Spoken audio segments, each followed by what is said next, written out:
Hey, it's Keegan here from KeeganSH.com. Uh, Today I want to talk about vegetarianism and veganism. So, as a former vegetarian, I was vegetarian for 8 months. I didn't eat any seafood, meat, anything along those lines. I had eggs and milk, so I wasn't vegan, but I did experiment with that way of life to see what results it would give me. I've also had a lot of people around me who've been vegetarian or vegan.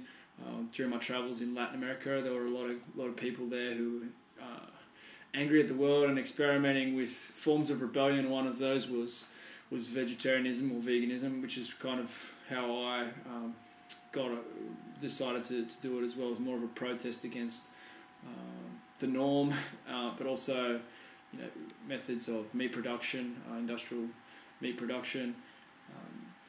Also, my sister's was vegetarian for quite a while, and my mother was vegetarian for quite a while. So it's an issue that's really affected my life and something that I've had a lot to do with. I believe that vegetarianism, for the most part, is done for very good reasons. People believe that animals should be treated with dignity and that they shouldn't suffer needlessly for the sake of our pleasure, and I believe that's true as well. I believe that holding, all things to be sacred and realizing that the things that we eat have a massive effect on who we are. They're a part of our being. That sort of relationship and understanding is awesome, and is something that I'm really proud of people who feel that way, and I have a lot in common with that. I think unfortunately the consequences of that belief are often decreased vitality, decreased health, and the consequence is not what people are going for. People are doing for things for the right reasons, but then they're suffering as a result of those decisions.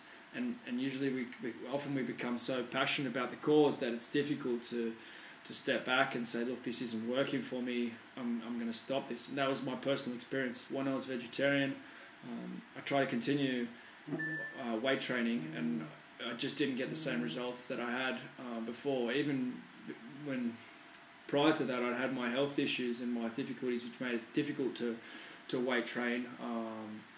But while I was vegetarian, those issues were exaggerated, and I think I really pushed myself into adrenal fatigue. I started to have health problems that I'd never had before, like I had warts for the first time in my life. So just signs of low vitality that I didn't initially connect with my eating habits, but later that became clear. I had less energy, my concentration was lower, I had more depression, less self-confidence, and it took me a while to realise that it wasn't working for me. The first time that I ate meat again was when I was living in a Mayan village in the south of Mexico, and often we'd eat beans and tortillas, and it was pretty rare to be able to have meat. So the day when there was chicken, like a chicken broth, after a big assembly, that was what everybody was eating, on the big communal tables. And I thought, this really can't be wrong. These people, this is a special meal for them. This is a celebration. I think there's something wrong with my belief if I think that this isn't what I should be doing. So I had the soup. It was good. I felt better after it, and since then I haven't been vegetarian. But the values that I decided to become vegetarian because of, they haven't changed. I've since come to understand that vegetarianism isn't really a solution to any of the problems that I was hoping to solve. Environmentally, the mass production of grains and soy are much more destructive than traditional methods of farming and permaculture, which involve animals as well as plant foods. If you want to have good, healthy fruit production or plant production, then you need to have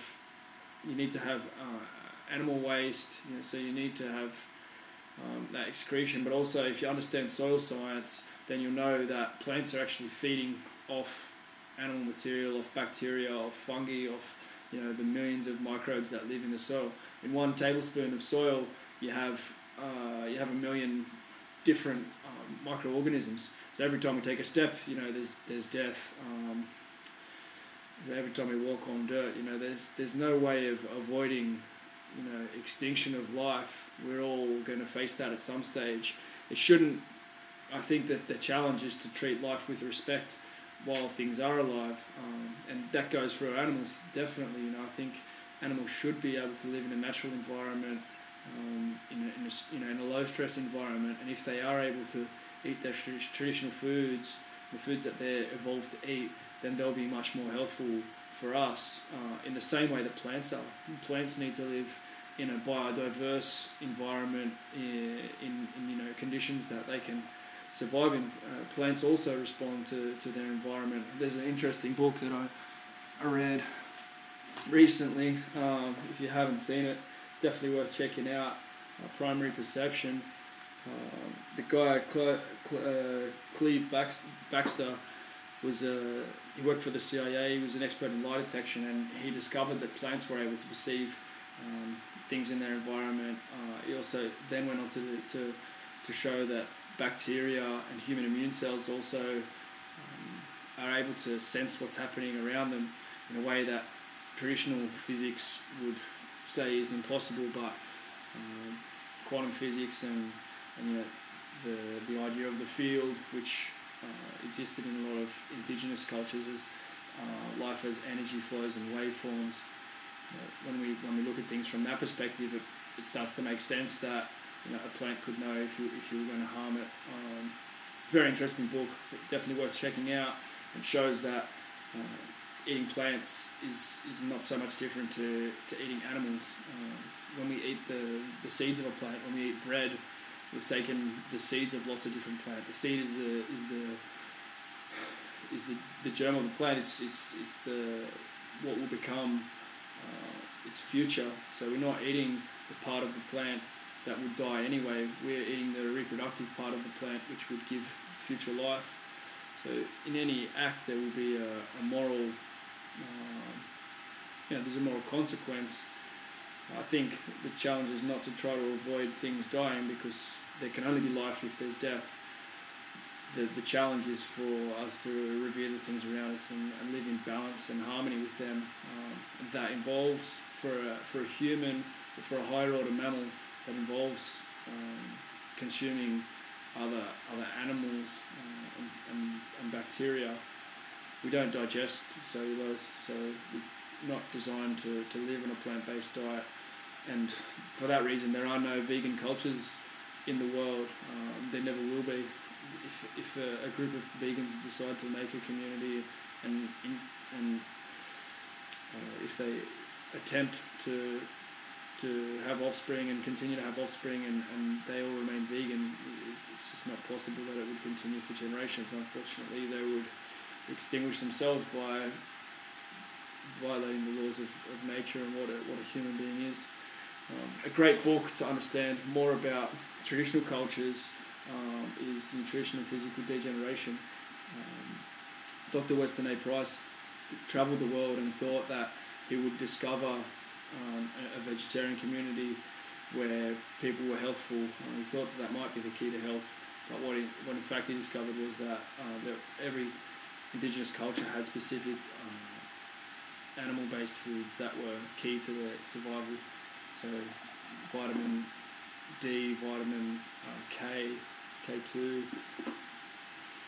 These were identified as very, very important nutrients that we needed in order to be able to have healthy offspring. And the indigenous cultures knew that without knowing or naming them in the way that we do or isolating them. They knew that they were the foods that would allow them to continue to have life.